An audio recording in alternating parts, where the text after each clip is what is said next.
Good morning, good morning. So ngayon gagawa tayo ng flower vase gamit itong used na bottle para at least ma-lessen man lang yung mga kalat sa kapaligiran natin. So i-recycle natin siya.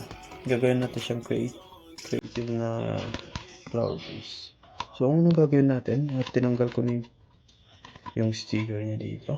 Kakat natin dito. Kabila.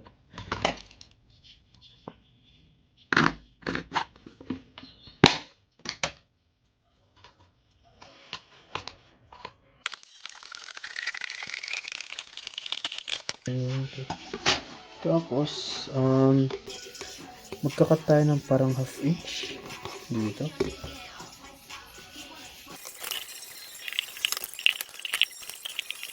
Kakat natin ito kasi gagamitin natin parang magiging belt sa design natin.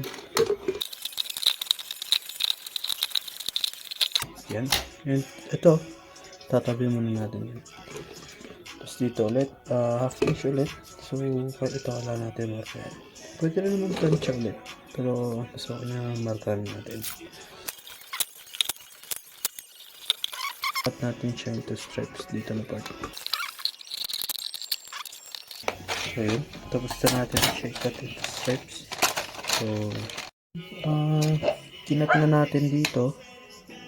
Ngayon, ito yung minarkan natin kanina. Tapos ito rin yung kinat natin from here. So, ito, nakat na rin natin into stripes. Ang gagawin natin, itong may marka na to, tupin natin dito sa linya niya. Ayan. Yan.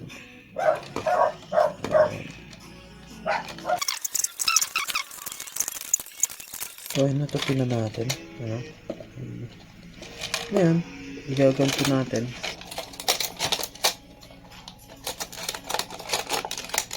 Ayan. Ayan. Ngayon, didiin lang natin hanggang maging even na lang.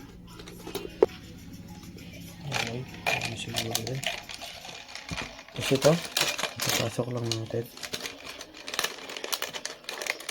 Dito niya. Kasi ito yung para magiging belt. Ito, papasok lang natin siya dito.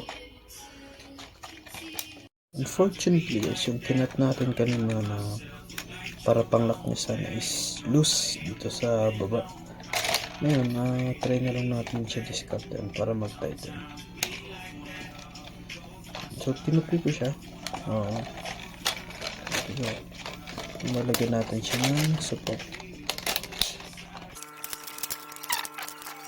Okay, siguro ito pang hold lang naman. Yan, try na natin. Papasok lang natin. Ito yung tinupi natin. Papasok lang natin na pag ganun. Yan, dali mo para. Yan, so looking good naman siya. Lahat ng stripes.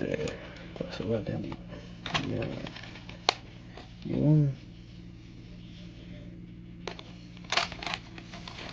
Just try natin maging creative para at least ma-recycle yung mga nagagamit na natin. So ito, i-decide to use yung battery. Make sure na yun na ipasok lahat. Okay, yan na to. Ito, pwede natin butasan yan para yung sa tubig nagkalat. Kasi ito din, butasan lang natin.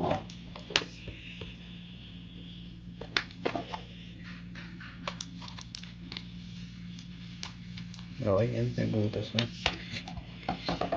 Ngayon, ito, ang ganda mas lalo to pag yung bottle lang may kulay. Ayun, papasok natin na ganyan. Ayun, usap to, perfect fit. Ayan. Sakto pag yung lupa, magiging dito. Tapos yung halaman, ano siya tignan. Okay, so yun na guys for our recycled bottle. Ganda yun.